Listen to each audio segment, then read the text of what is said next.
We are live. We are live. And we're in person. We're actually together. Yeah. Hi, everybody. I can actually, he's literally there. We are live. We're very excited for today's live. Today we're going to talk about AI.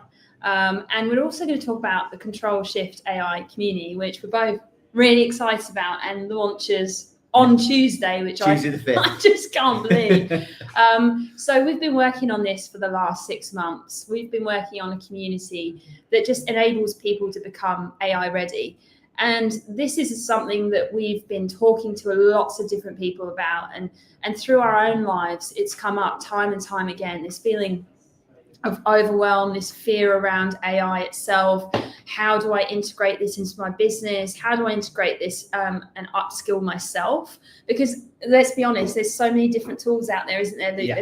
There's just the AI landscape is literally changing every week. I listen to an AI podcast, and every single week it's new stuff that's out, new changes, and it's really hard to actually keep up with it. So we've created this community to basically bring all of that together, to upskill people, to help people understand how to use AI, also when not to, because there's so many different automation tools out there that you can also use, the policies, the safeguarding, the risk management in terms of the data expert over here, and also beyond that, in terms of leadership, change management, the culture changes that are needed to embrace AI in your business, or whether you're just a person that wants to learn more. So we're going to talk a little bit about that later. But I guess what we want to start with is this statistic that we've talked a lot about, haven't we, Luke? Yeah. There's 74% of initiatives that fail, and that is a pretty well proven figure now. And we've been looking into, and again, one of the reasons we've started the community is just why that failure rate is so high. And I think we were talking about it earlier as well. Our mission, pretty bold and ambitious one, but is to actually try and reverse that number, because we don't think that it should be a 74% failure rate. It should be a 74 plus, 100% success rate. There's no reason for it not to be, but it's getting the fundamentals right. Okay, it's getting the key elements of your approach to AI and AI adoption that will determine your success. And just moving away from that, we need AI in our business. What for? I don't care. Get AI in our business. Mm-hmm. That is not a strategy, and that will lead to you being one of that, a percentage of that 74% statistic. Yeah, exactly. And then we talked about this actually on our last webinar, but there's so many different changes around AI at the moment as well, in terms of, legislation and the government that's come along and partnered with OpenAI into putting infrastructure into the UK. But we believe, and what we're seeing out there at the moment, and upon speaking to people and reading about all of the different changes, there's going to be a real push on legislation around AI in the next year, 2, maybe even sooner. Yeah. There's multiple acts already. So there's the EU AI Act and a variety of data acts coming out of the EU. There's talk about federal AI policy and legislation, whether that goes through or not. UK are talking about potentially some form of AI regulation, although at the moment relying on its current data protection laws to kind of cover that. But I don't think we're going to move away from that, because regulation is required, but not in a way that stifles innovation and adoption in the right way. And it's getting that balance right. And that's going to come from education. That's going to come from AI and data literacy, which we've touched on multiple times on the lives, and driving that education throughout everybody in any organization, not just, at the upper echelons of management. Yeah, absolutely. And I think it's also this community for us, and really what our mission is to bring back the human to AI, right? Because I think we've all read the headlines, AI is going to replace your job, you're not going to have a job in the next 5 years. I mean, who wants to read that? I mean, it's quite frankly frightening and completely inhuman as well. And there's so many tools out there that are even using this and marketing their own products. I'm seeing it all the time. I saw one yesterday. Replace your whole SDR team and use our subscription for £50 a month or whatever it is. And I think for us, and I think what's going to happen is there's going to be a balance between human automation and AI. And that's exactly what this community is. It's not about saying you can use all these different agents, you can use all these different tools to replace the people in your team. This is about how you can enhance that and become better and allow your team to do more creative stuff or to bring more value in other ways whilst being more productive, but not losing the human that makes all of us so unique and so amazing. And I think that's, a big part of the community as well, is that leadership and change management and cultural piece that I think is so missing right now. I've spoken to many people who are feeling this dread. I overheard a conversation on the train the other day. There's two guys that were talking about, I think I'm going to lose my job. AI is going to take my job. This is happening all the time, and people in your business are feeling this. So it's about, I guess, managing that and really listening to that and trying to find a way to integrate AI, automation, and all of these things, becoming AI ready, but in a way that is human, that is safe, has those guardrails, and is actually going to work long term. Yeah. And going back to the initial thing that we talked about right at the start of this, 74% of AI initiatives fail. We believe that is because of those things, right? It's because there's no policies or strategy to implement AI into businesses. There is the change management and the cultural piece is not there. And there's a lack of understanding on actually where it's needed in your business. There's a lot of people out there selling tools and they'll tell you it'll do this. The reality is it's not actually the case, right? Agreed. And I think we've had conversations over the last week as well with a variety of AI technicians and experts who have talked about, and you mentioned the words automation and AI, and actually automation isn't AI. It's another way of potentially getting to the end result that you need without going through, adoption of an AI tool just for the sake of getting AI into your business. And you've touched on it already.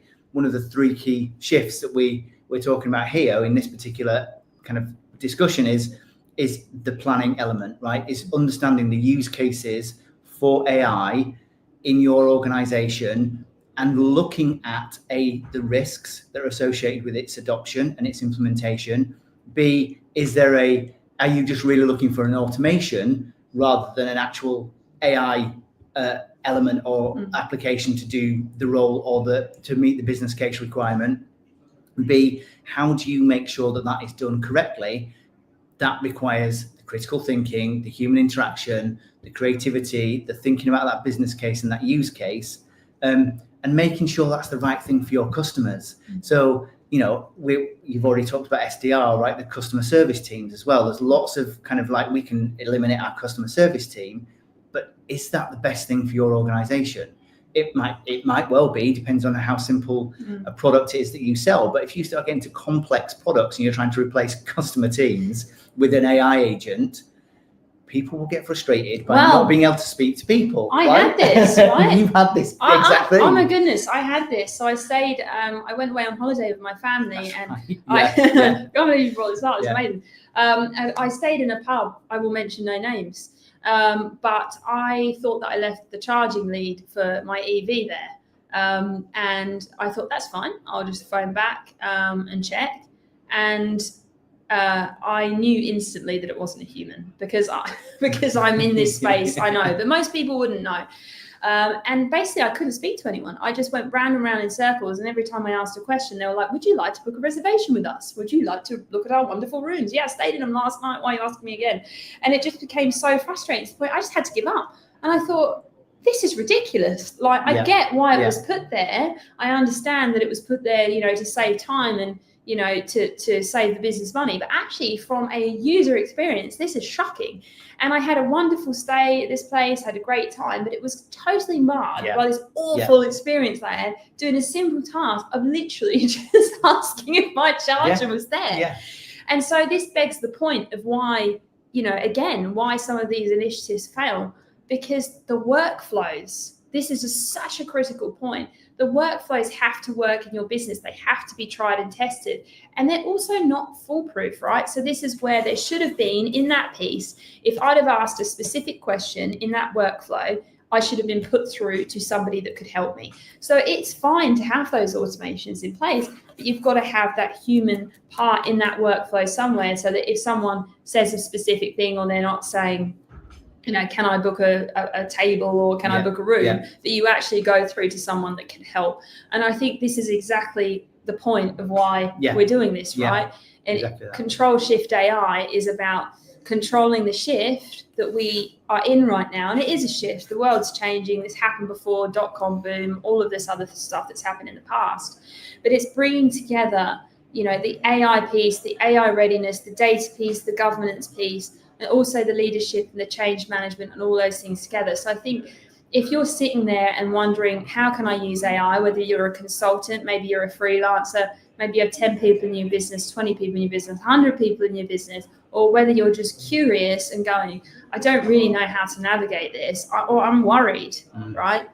This community has the safe space to be able to do that. Whilst also thinking about the neurodivergent side, we've made it sure that it's super accessible in terms of how things are communicated, and there's all of those sort of safe spaces inside it as well. Yeah, absolutely. And the planning element is one of those shifts that needs to be taken into account. And we're going to try and cover the 3 small shifts today that you can make. Planning is one of them.